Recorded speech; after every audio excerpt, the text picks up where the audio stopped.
Cyber bullying প্রতিরোধে শুধু আইন থাকলেই হবে না, কার্যকর প্রয়োগ থাকতে হবে। সামাজিক যোগাযোগ মাধ্যমগুলোর কার্যালয় বাংলাদেশে স্থাপন করলে এ সমস্যার অনেকটা সমাধান সম্ভব বলে মনে করেন বিএনপি চেয়ারম্যান তারেক রহমানের মেয়ে ব্যারিস্টার জাইমা রহমান।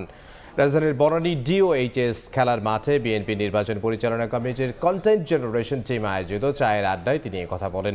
এ সময় বিভিন্ন বিশ্ববিদ্যালয়ের শিক্ষার্থীদের সঙ্গে আলাপে উঠে আসে রাজধানীর বায়ুদূষণ, যানজট, তরুণদের চাকরি সহ নানা বিষয়। জাইমা রহমান বলেন, প্রাথমিক পর্যায় থেকে ব্যবস্থা নিলে শহর ও গ্রামে শিক্ষার বৈষম্য দূর করা সম্ভব। উচ্চ শিক্ষার মূল কারিকুলামের বাইরে ব্যবহারিক কার্যক্রম বা সহশিক্ষা ব্যবস্থা থাকা উচিত। দেশের জন্য তরুণদের কাজ করার আগ্রহকে ইতিবাচকভাবে দেখার কথা জানিয়ে জাইমা রহমান বলেন, সব মানুষের দেশ গড়ার কাজে অংশ নেয়ার মতো প্ল্যাটফর্ম দেয়া প্রয়োজন।